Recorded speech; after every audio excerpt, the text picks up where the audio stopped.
Hello and welcome to the 2023 VCUarts Lecture Series. Our featured guest today hardly needs any introduction, but we will certainly offer one as we are immensely proud of her as one of our most renowned and talented alumna. Loie Hollowell is an extraordinary artist who has flourished since graduating with an M.F.A. in our Painting and Printmaking department in 2012. We are so honored that Loie has not only returned for this lecture, but has been generous enough to display her work at the Anderson for her solo exhibition, Drawing as Urtext. Both of these are to the enormous benefit of our entire community. We're very excited. And before I turn things over to curator Chase Westfall for a more detailed introduction and overview of today's event, I would like to offer a very special thank you to Pace Gallery and for their partnership, and to Jessica and Zachary Gertz for their tremendous support of the exhibition. There are a number of other donors here this afternoon, and I would like to extend a very important, a very significant thank you to all of them, as well as to Quirk Hotel, which is a dedicated partner of the VCUarts Lecture Series. With that, I would like to introduce Chase Westfall, our curator of student exhibitions and programs, and recognize his tireless and extraordinary work to make Drawing as Urtext a special experience for students, faculty, staff, and the public. Chase. Thank you. Am I okay as far as audio? Can you all hear me okay? All right, thank you. It's a tremendous pleasure to be here with you all. Thank you so much for that very kind introduction, Dean Higginbotham.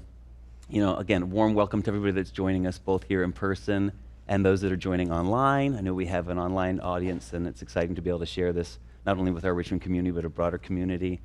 I do want to start with a couple quick thank yous. Thank you, of course, to our wonderful Dean Higginbotham. I want to thank the VCUarts development team who worked really tirelessly to make this possible. I want to thank our wonderful team at the Anderson, Monica Kinsey, who is absolutely indispensable, who I could not live without, and everything that we try to do at the Anderson, to our wonderful student staff and interns. I want to thank also a special shout out to Dinkus and Paul and Joey, wherever they are, for their support in getting the gallery prepared and doing the build out to make it a really special show, we hope, for those that get to experience it. All the incredible and generous donors, which the Dean just mentioned. Also Pace, who was also mentioned, and all of the wonderful persons who loaned artworks to make the exhibition possible, and by extension, this event and evening possible, or not evening, it's the middle of the day. So we couldn't have done it without those that, again, made the works available. I want to thank, again, Ben and Hannah at Pace specifically, who have been so gracious with their time and kind in supporting us.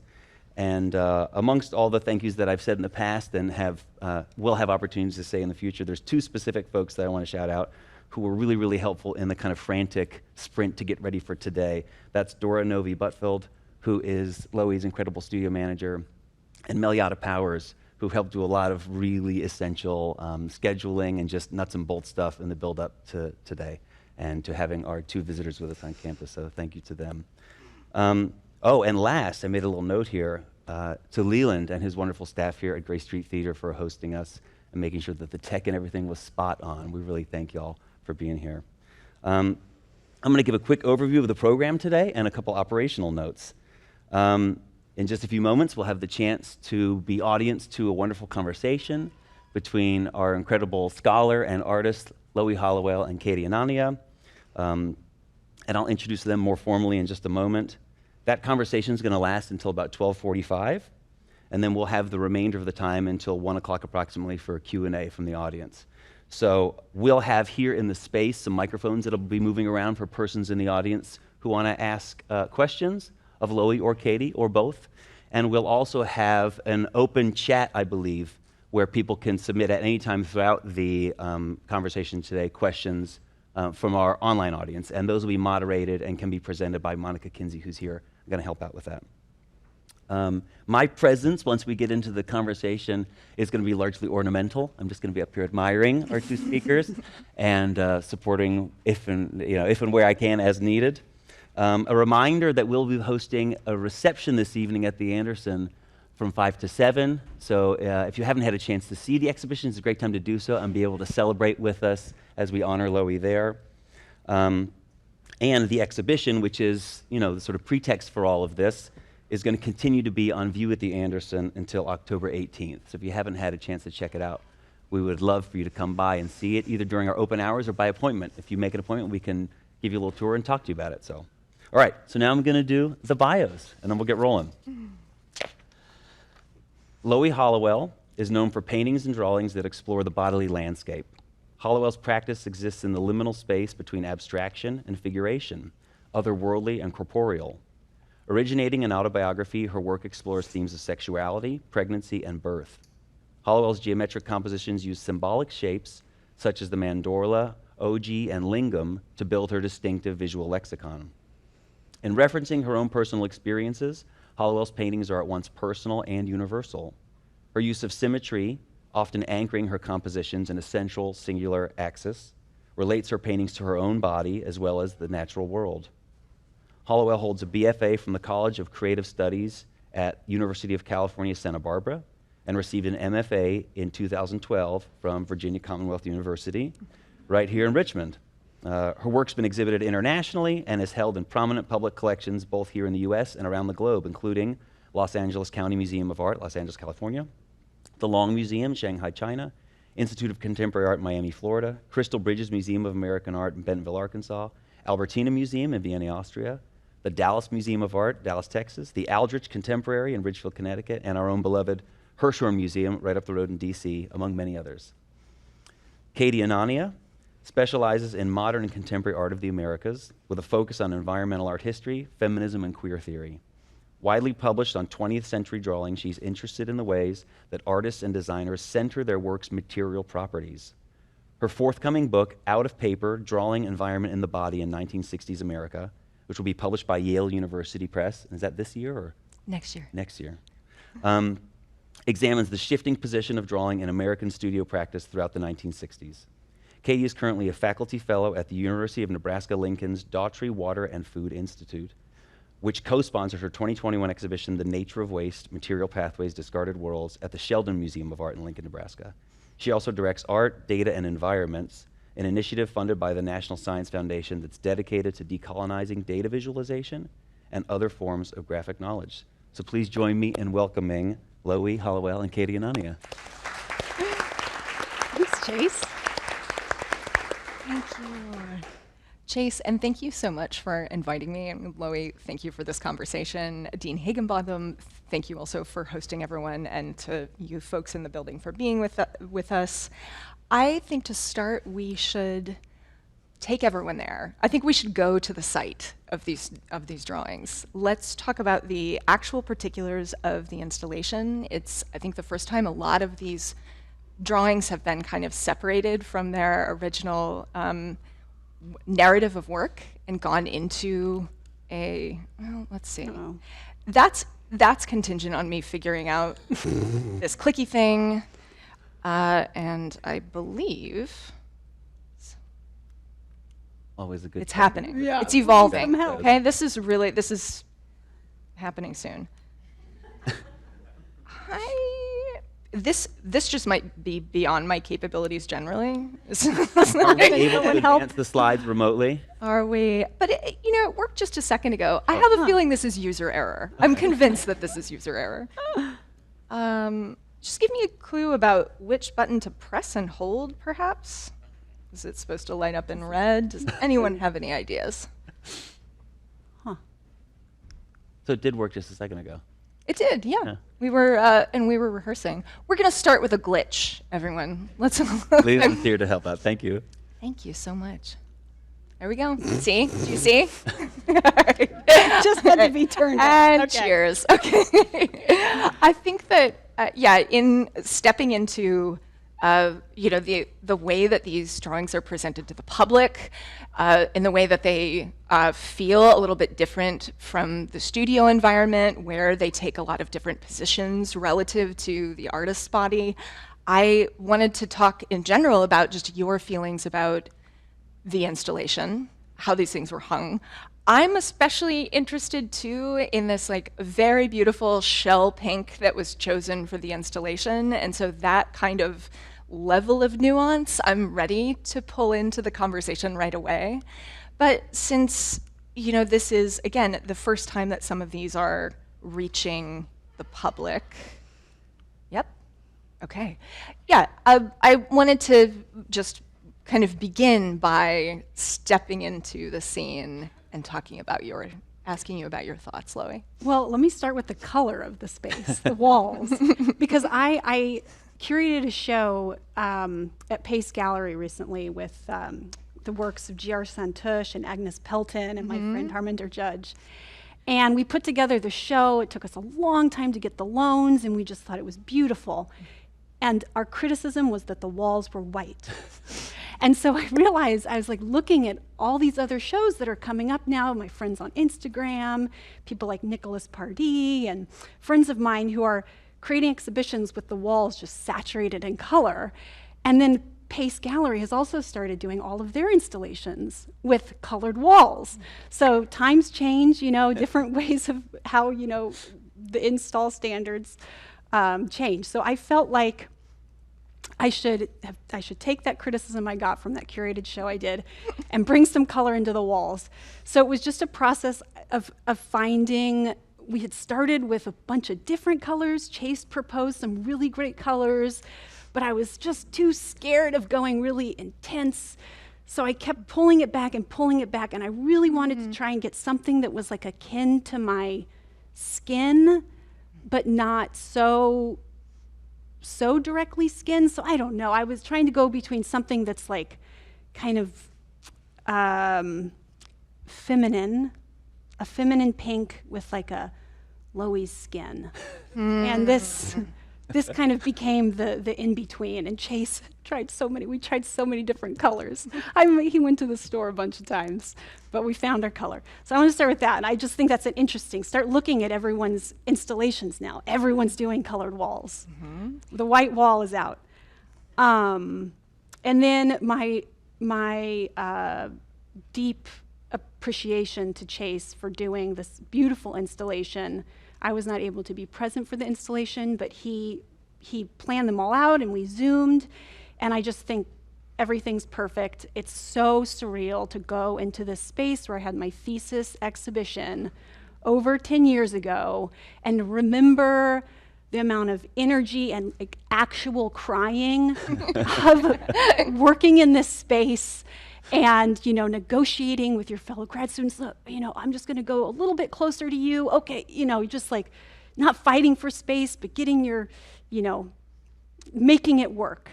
And remembering how the Anderson was just this place of really discovering what it meant to be an artist and exhibiting and like just creating an installation of your work for the first time. The Anderson presents that for art for young artists.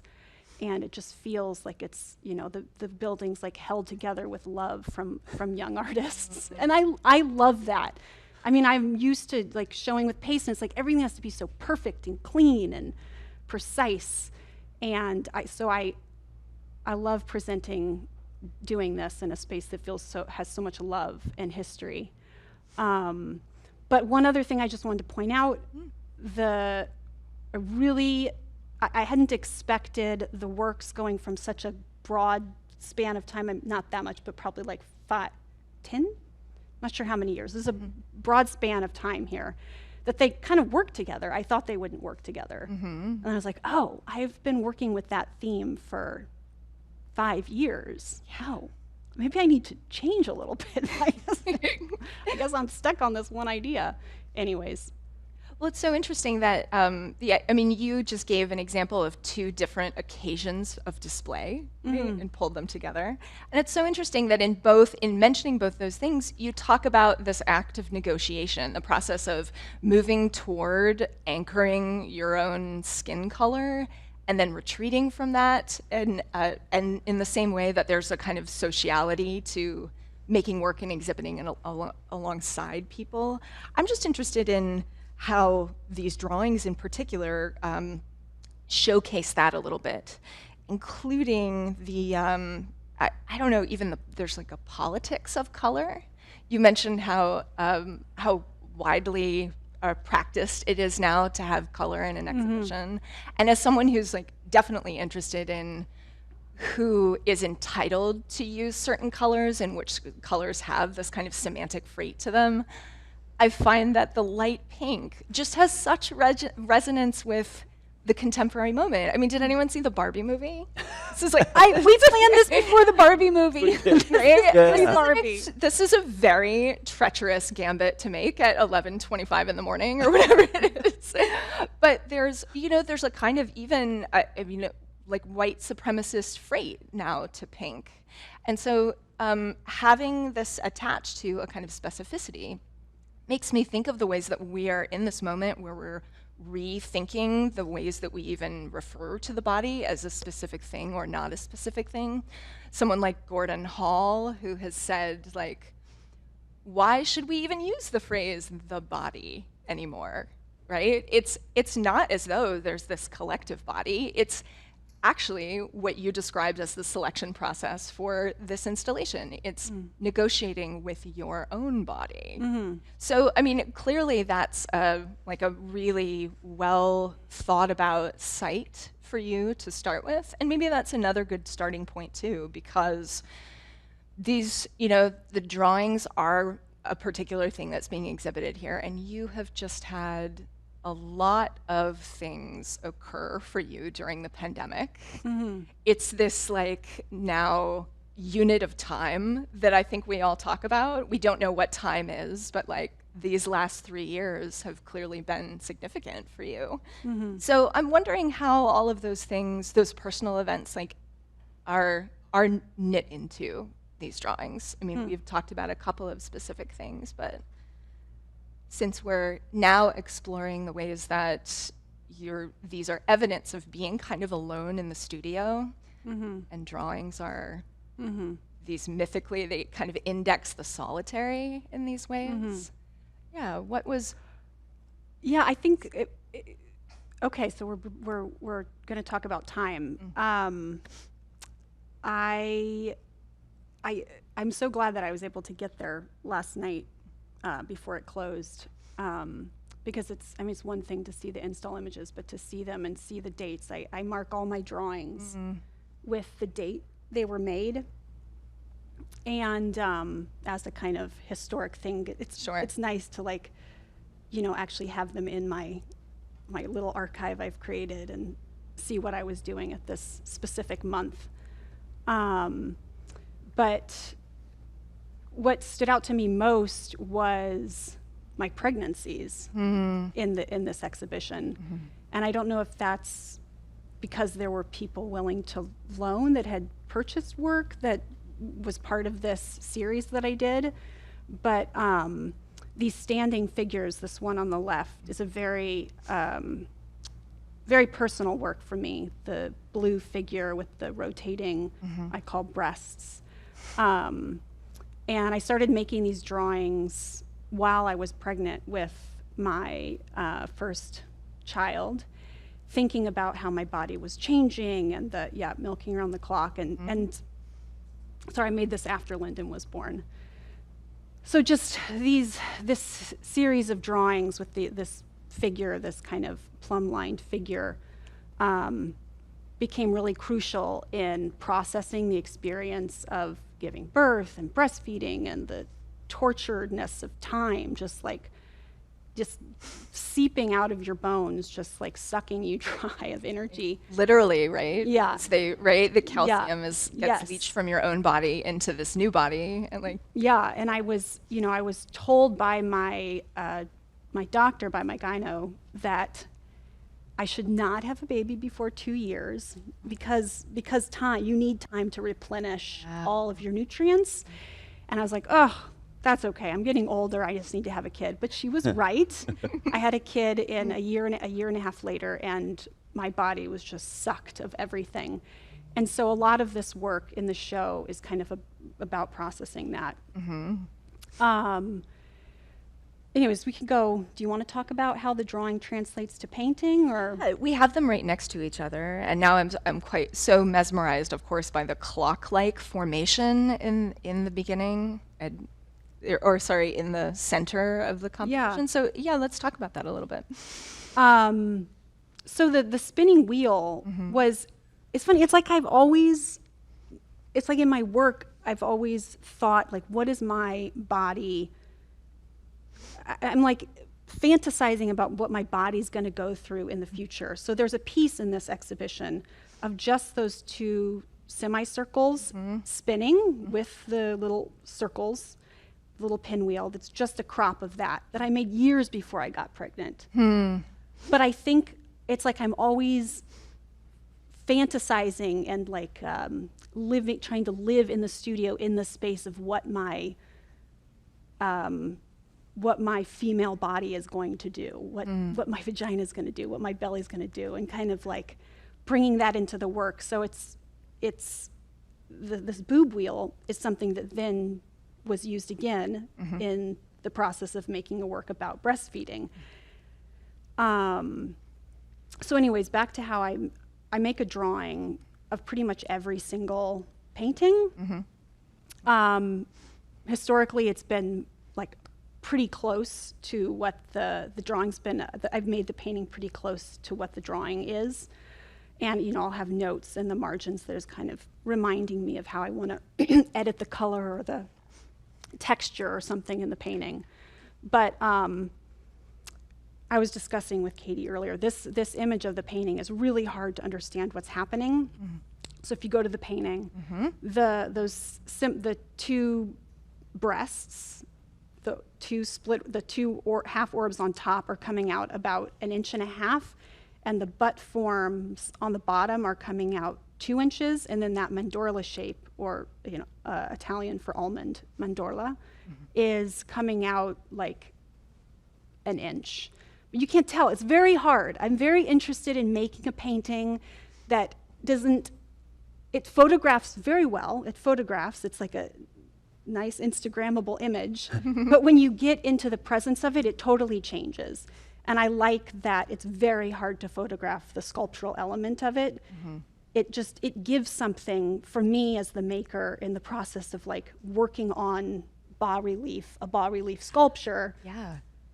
Something more than just making a flat image. And then for the viewer, you're getting this extra special thing if you are seeing it in person. Yeah. You can get something from a digital image, but hey, if you see it in person, you're getting something else. Wow, that's such a, I hadn't thought about this until now, but that like the method of bas relief in general is such an interesting answer to, I don't know, all the ways that like that design has always been difference erasing, right? Like think about this chair, for instance, the bottom part of it is a little too long for me, so I kind of feel like a little kid because my thigh bones don't reach all the way. So, things are designed with a certain template of a certain body in mind.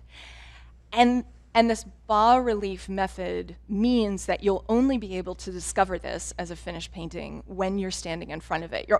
Those differences are only going to be revealed to you when you're there in person. Yeah. So it's almost like this sticking out into space is in a show with just the drawings, kind of haunting those works a little bit.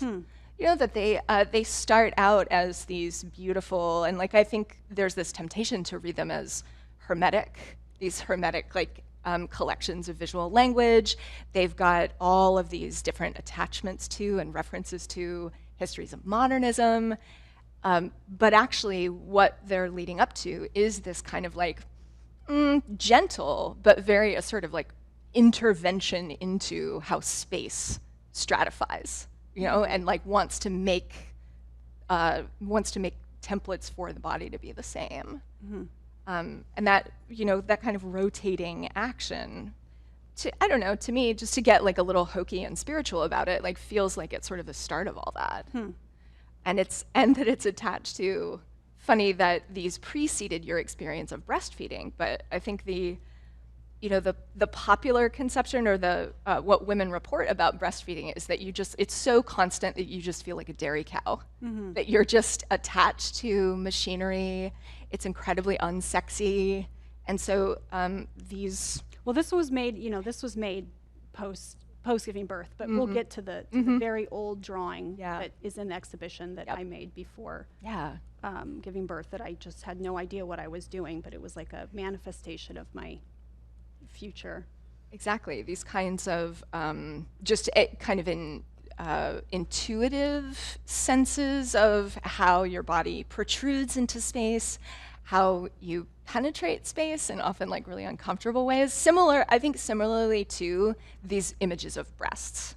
I mean, this is like a more literalizing. When I have, after I gave birth the second time, everything was just so, like, I wasn't sure what this kind of geometric abstraction was doing. Like, it felt so detached, this geometric abstraction of composing the figure like it was in Milking Around the Clock. It just felt like so detached from the intense reality of being a mom of two, a little baby that's a baby and then a tiny little baby.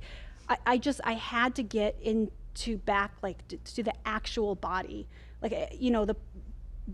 My actual body became too hard to ignore, and I couldn't theorize or abstract it anymore. It had to be physically in the work. So I started making casts of, thankfully my husband had convinced me to take a full body cast of myself at my third trimester as a document.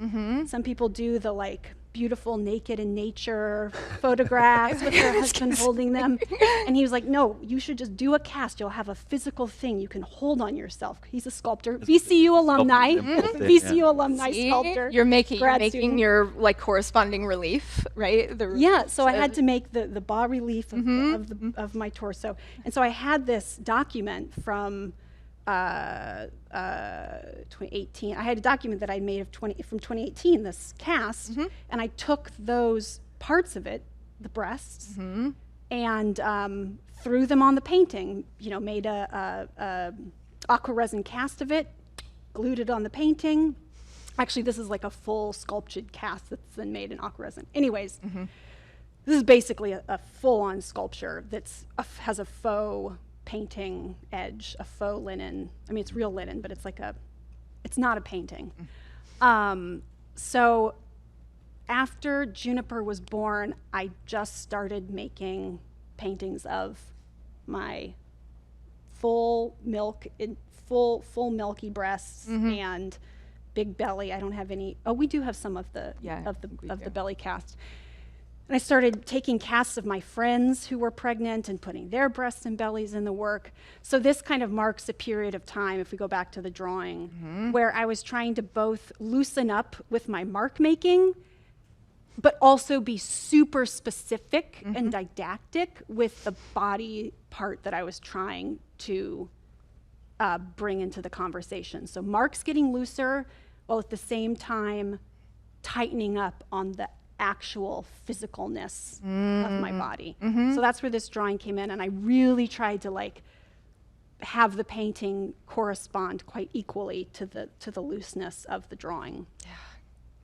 And it's so interesting that this comes at a moment, I think, where there's a large or widespread shift in the language around pregnancy, around birth giving, how a lot of hospitals and medical textbooks are shifting to gender-neutral terms like people who can become pregnant, like pregnant person, like person with breasts, people with uteruses. So it's also quite interesting that this kind of tightens and loosens those language parameters using the form itself. There are breasts, but they're not particularly attached to any one body. It is really. I was very interested in it being.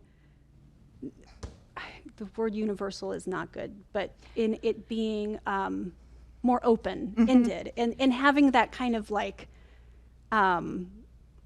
don't want to say sci-fi, but kind of like a cyborg-ish painting space or drawing space. Absolutely. That wasn't like defined by a specific gender. Well, that's But what then at the same time, it's just me, you know, Yes. it's me, and I'm not like, anyways. Yeah, as though you are just like acting as a kind of prototype for some kind of cyborgian body factory. Yeah. Not that you are a size. I mean, that's kind of the thing that underpins like cyborgian theory in general, is that everything is interchangeable. You can have, we reflect and like refine even our ideas on what it means to have plastic surgery, right? What it means to change through natural processes, to change from things liquids pouring from your body. I think it's not an accident that this resembles one of these kind of generative animated scenes from Spider-Man where the line actually comes, the line makes a plane, it makes a net that like captures and holds like a bus off a cliff and prevents it from falling, right? I was next to someone who was watching Spider-Man on the plane, but but there's a kind of generativity here that really does feel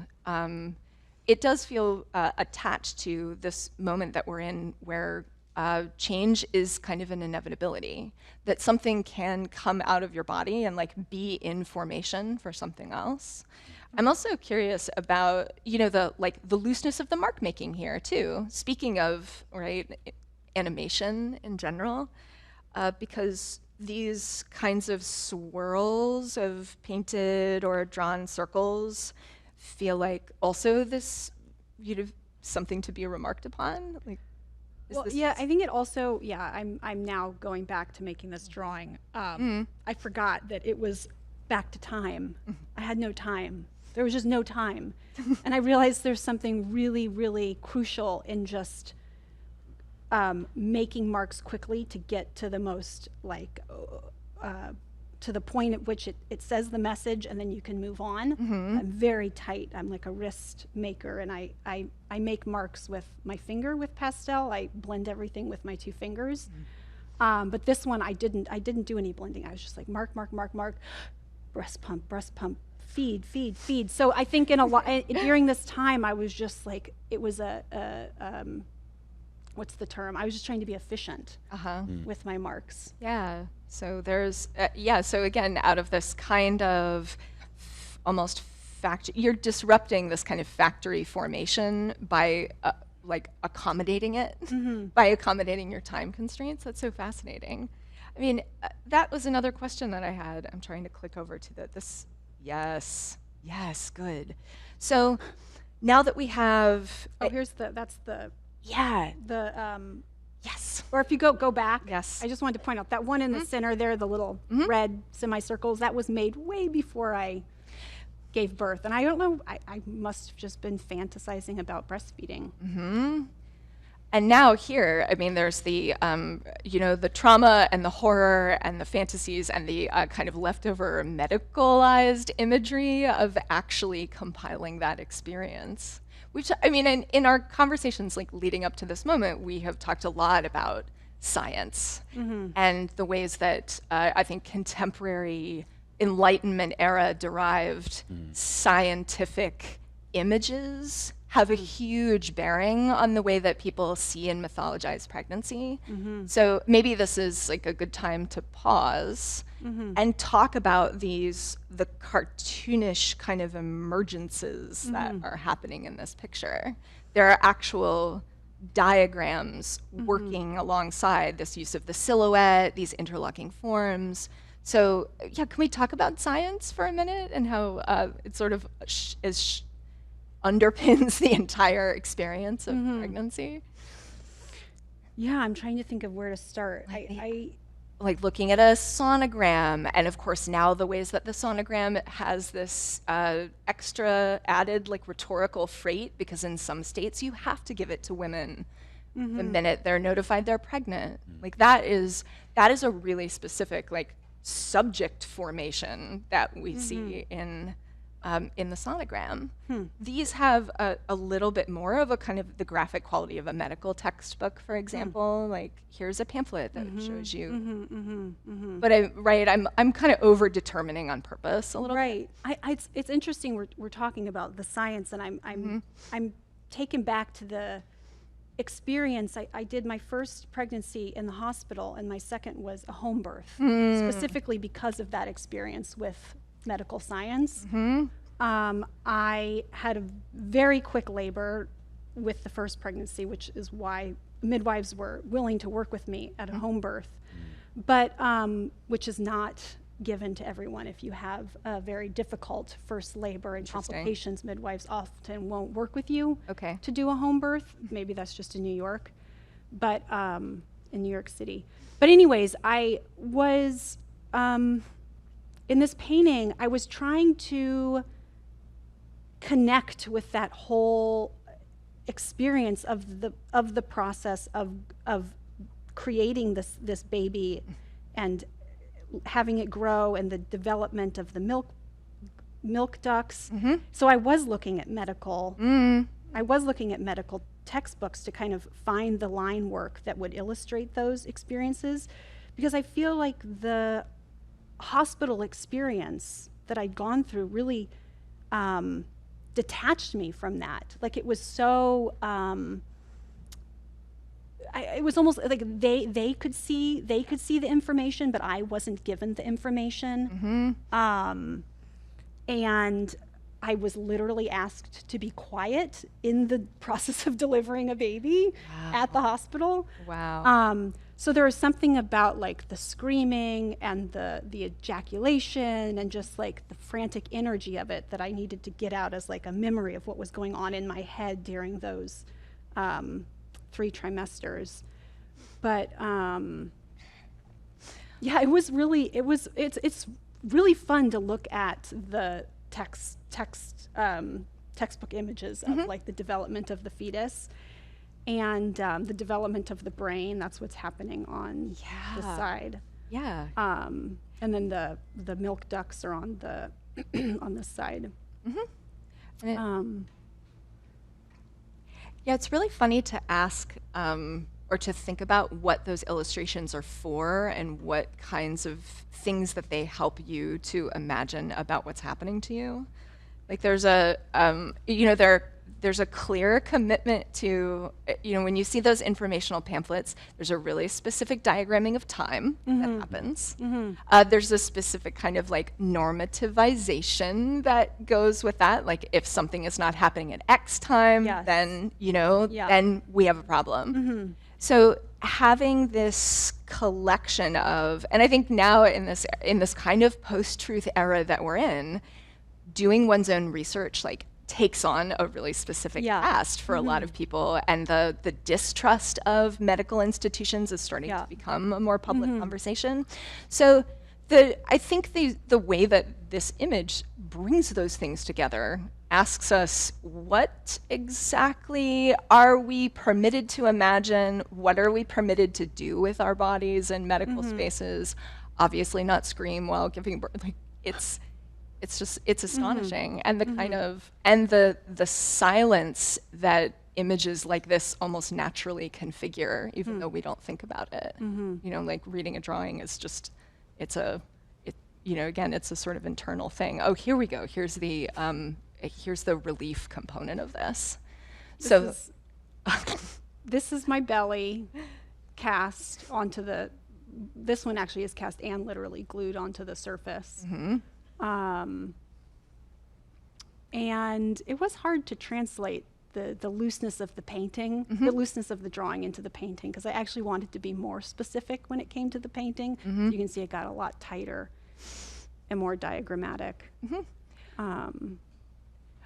I just like the use of linear layers, especially like around the edges, means that you occasionally confuse the milk ducts with the diagram of like a leaf patterns on a tree, for example. These things that when you're looking at these diagrams and experiencing them, you realize how, as a pregnant person, how connected you are to everything else in nature in the kind of cycle of time, and how the parts of your body are mimicked in other natural spaces, Yeah. like leaves, and yeah, the brain is just this like beautiful organism that is really fun to paint. Well, actually, all right, now we're talking about nature, which makes me want to really get with nature and naturalization a little bit. We've got a couple minutes left, so a final maybe prompt for conversation. Yeah, Oh, what yes. thought Okay. you'd like to close with? Yeah. So this is perfect because, like, we have also talked a bit about the title of the exhibition and its underlying premise, the idea of the Urtext, and how historically the Urtext is this like mythical set of lost documents that make the actual Hebrew Bible start to look really like a mess. The idea of the Urtext is that it's lost. It may be somewhere. Its absence is what gives it its mysterious power, and that, of course, in some ways weirdly like naturalizes the Judeo-Christian ethos. And so I want to instead start to look at these drawings exactly as they are, and talk about maybe what is lost in the display of them like this, what is gained in the display of them like this. And this is where I really show my hand as an art historian, and as an art historian who works on drawings, because you'll see in the oh, here we go. There we go, we caught it. You'll see in the exhibition all of these, the marginalia and the notations, and to me, of course, they just signal a kind of like art historical, nitpicky kind of, oh my God, what exactly happened during the process, fetishization kind of attention. But I think that you have experienced those things differently, that those act and feel differently for you. The text. Yeah. Well, I mean, it's kind of like our two sides of coming to the work. You are thinking about it from the full perspective of art history, and every answer I'm giving is like from my body. We're coming at it from two different places. But also in that is relatively narrow, right? Yeah. I mean, art history has all kinds of like really real myopias to it. Yeah. So anyway, that's why I'm like, help me with my. Yeah, I mean, I think it was very, I felt very nervous about starting to give these drawings to my gallery to offer as things that would get money, because they're very personal, and I thought of them really as like an Urtext that wasn't, that was hidden, that was just for me, put in my archive, put in my flat file, never to be seen. And so I was encouraged to actually display the text. My instinct was to cover it and to go right up to the drawing. And so I am a horrible speller. There's a lot of misspellings in all the text, but yeah, for me, they're really just, they're just notations. Yeah. And when I see them, I'm like, oh, I did follow them for the most part. That also it point to a certain kind of time, right? Time that is iterative, that, I mean, there are corrections that you make back to yourself. And so in some ways there are like, it's possible to kind of hear oneself thinking when you look at these, and begin to understand the different ways that we track thought and idea making. I mean, there's a real, like, in that way, there's a real risk in revealing these drawings, but I mean, I think in the context of a top 10 fine art school, this is the ideal place for them to find a public, right? For them to communicate actually to other makers and to reveal even the most banal kind of It's moment. still hard for me though, because as a painter, I won't say painter, but as a maker of form and color and texture and composition, I want the work to speak for itself. Like text doesn't come into my thought process when I'm thinking about what I want to give to the viewer. It's all about color and form and just light and energy, and I want the viewer to be taken into a phenomenological space with the eye. So presenting the text and then talking about it in the connection to making what I really want to just be like present images offers this this duality that's hard for me as an artist to talk about. Which is why for a long time I didn't want to show the drawings because of that expression there on the side. But you can see when I take it to the painting, I'm kind of just really fully obsessed with color and composition and tightness and control. And what I'm giving to the viewer is very controlled. And with the drawing, it's very vulnerable.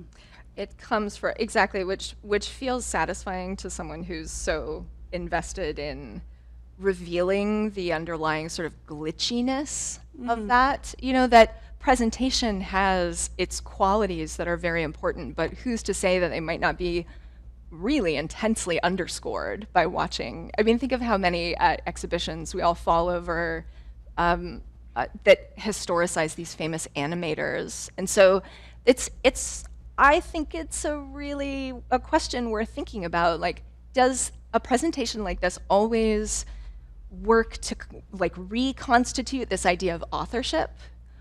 Or is this a kind of an exhibition with a lot more humility to it that reveals the kind of stripped down calculations that one only makes to oneself? Maybe that's a nice question to sort of open up to everyone else. Well, as we transition into the Q&A, thank you both. I think we have a lot, hopefully, to sort of think about and process, and a lot of fodder for those questions. But maybe if we do a quick round of applause as we transition. And I would just maybe like to add, you used the word towards the end there, Loie, vulnerability. And I've been constantly and genuinely so touched by the earnestness of the way that you communicate yourself and your feelings, and you've just been very generous in your conversations with me. I think you were, again, very generous in being willing to be vulnerable with the audience tonight, and so thank you for that. And taking that leap of faith. And in fact, that's been an open question that I've been wondering. I figured I'd ask you offline, but who made that decision to leave all that marginalia exposed? Because there is risk there, and it's lovely that somebody, I think, at least from my perspective, I think there's so much richness that is brought to the experience of the drawings because of that choice, right? So anyway, go ahead. No, I don't recall. I'm sure it was someone with who had an art historical understanding, who suggested that. But I've since actually stopped. I have cut in. Oh, interesting. I've gotten rid of them. I've actually stopped writing on the edge because it's become part of the practice. I think that's been talked about, and I've become very I don't want to do something just because it's hip and now offers this hip thing. So I've jumped back, and now it's hidden in notebooks. Sure. I mean, what a radical decision in this kind of age of unrepentant self-exposure. Not that we don't love unrepentant self-exposure, but to leave some things not for public consumption. I mean, in some ways, it also means that the ways that we teach people to look as art historians, it's sort of a form of propaganda, It's an intervening, kind of privacy fracturing kind of way of looking, and so that play is really important. Taking that back. Do we have a question? Yeah. Let's see where we've got the. Please, is there a microphone there available? Thank you, Sevi. Thanks. I don't think it's. Hi, Holly. Thank you so much for a beautiful exhibition and then this opportunity to listen to the conversation between the two of you. I always thought if I were a collector, I would collect drawings because you can start to see how the artist thinks. It reminds me of the Boyce exhibition of Thinking as Form. But one of the things I was interested in seeing the exhibition was the iteration. The way that you explore similar forms with different color and slight variations on things.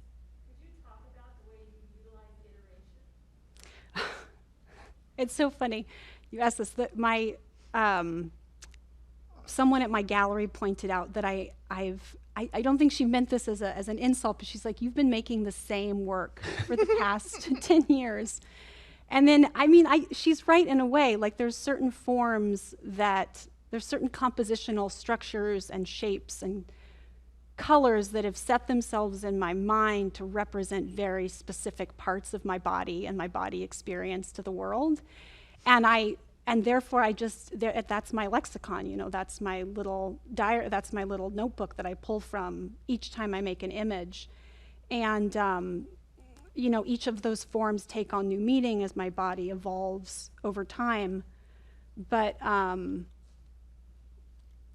yeah, sorry, I don't know if that answers anything specifically, but there's a comfort and just a kind of a safety blanket that I have with these forms, that it's not like and to me, it's funny, like I was saying, when I see the exhibition, I see all these repeated, I see the repeated things, even though there's 2016 and then something from 2022 that's the same form. In my head, they actually have, like me, have come to represent such different things while still embodying that same element of my body, like the breast and or my vagina. Did that answer it at all, Holly? Yeah, I was also interested to, in being a printmaker. Mm. And I know that you've also made prints at Pace. Like, it's one of the ways, because you've got a matrix, that you can then just use different colors of ink and things to see what will happen with the same, kind of Well, matrix. And so it's interesting, when I was looking at the drawings, I was thinking about print. Yeah, I think that is just, when I was in grad school, actually, this was my tortured space, is like, I just want to do this and this and this and this and this and this. I wanted to try everything. And I think when I got out of school and all that special time you get from being in grad school and being in the studio every day was stripped away, you're art handling one day and nannying the next day, and you go home and you're like, I have so little time. And so that's when it really clicked in, that if I use the same form to explore different color experiences, color expressions, texture within this one composition, oh my God, that's what people do. That's how you do it. And it just gave me letting color and texture kind of dominate the content rather than changing the composition every time is what gave me the energy to kind of move through and construct a body of work that was truly my own post-grad school. Yeah. You can have iterativity for the purpose of staying relatively stable. Yeah. Right? That's what a meditation practice is. It's a meditation practice, and it's also really really important to stay sane, I think. Absolutely. By doing what could be seen as the same thing over and over again. Mm-hmm. Do you have another question? Please, yeah. Hi. So I'm interested, you said you've been kind of using these same forms and ideas for a long time. And before, a lot of this is about the child being inside you, the process of them coming out of you, and then maintaining their existence once they are. Are those forms, do you think, now that you actually have children on the outside, is that going to change? Do you think they're the same? I know, I've thought a lot about how when the babies are in me, and the fetuses are in me, I've thought a lot about how they're going to be present in my work once they come out, and I thought they would. And now that they're 3 and 5 and almost 5, they're like their own people. It's crazy. They're not me anymore. They're their own people. I don't know how, unless I start making portraits of other people, then they're going to come into the work. But for now, it's all coming out of me. And it's so interesting how, I don't know, actually, I get emotional thinking about how to put my kids into my work, because they were in my work when they were in me. and now I'm alone again in a way. Like the experience of what they do to my body is still present, and I can put that into the work. And I am trying to figure that out. I think there's something, I've been thinking a lot about my brain recently and how it's changed, probably actually physically since having kids, and how to put that into the work. And then of course, you know, they've done a number on my belly, and so I could put that in. But yeah, I don't know if that answers any question. I kind of tangent from questions. I'm curious if you have any thoughts about like this separation of material and like drawing kind of existing as something that like is the same image of the painting, but then like remaking this thing in a painting or this kind of like sculptural piece, and if the like conceptual content like changes for you at all, or like how you think about that between these like. Yeah, that's a good question.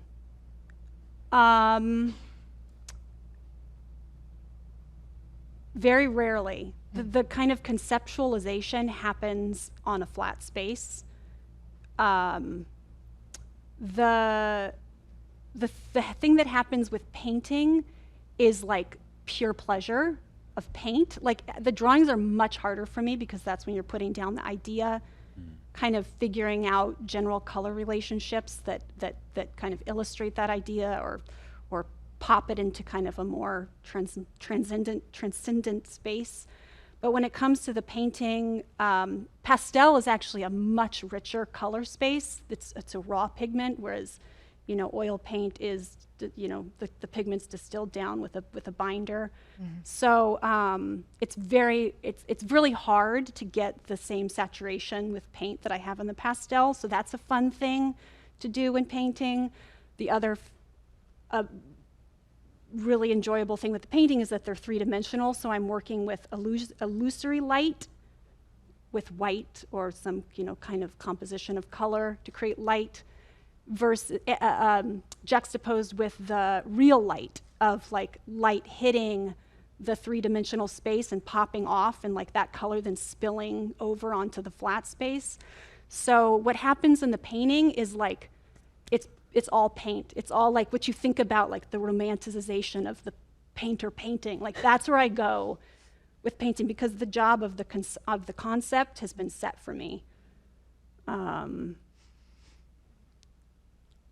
Yeah. Should we do one more? Yeah, thank you, Kelly. Last question, please. Anybody? It's a lot of pressure. Yeah. I'm interested in when you were talking about like your body's connection with nature and how you experienced that during pregnancy and after. I was just wondering if you could talk more about how you implement that into your painting. My body's connection with nature. You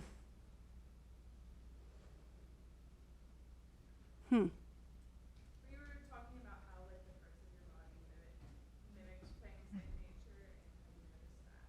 Yeah. It's funny when I think about nature, when I hear the word nature, I'm thinking of like landscape, naturalist painting. I'm thinking of friends of mine like Amanda Baldwin, who makes like beautiful paintings of nature. My nature is like human nature. It's interesting. Like I'm really attracted to the structures that humans make, like the shape, the oji. It's the two S curves. It's a shape found in like Islamic and Gothic architecture. But I think I'm attracted to like the things that humans, the natural world that humans create, and bringing that in as symbols for my body. I think when it got to these, when I was like making those actual cast bellies, and I was kind of more loose and actually creating what I would fantasize as like natural compositions. But in my very early work, was actually kind of compositional landscapes in a way. yeah, I don't know. It's kind of human nature. It's still human. But we're nature, so I guess that's still natural. Well, thank you again, everybody. Thanks for joining us. Again, those that are with us online. Please do join us this evening for the reception. We'd love to see you there.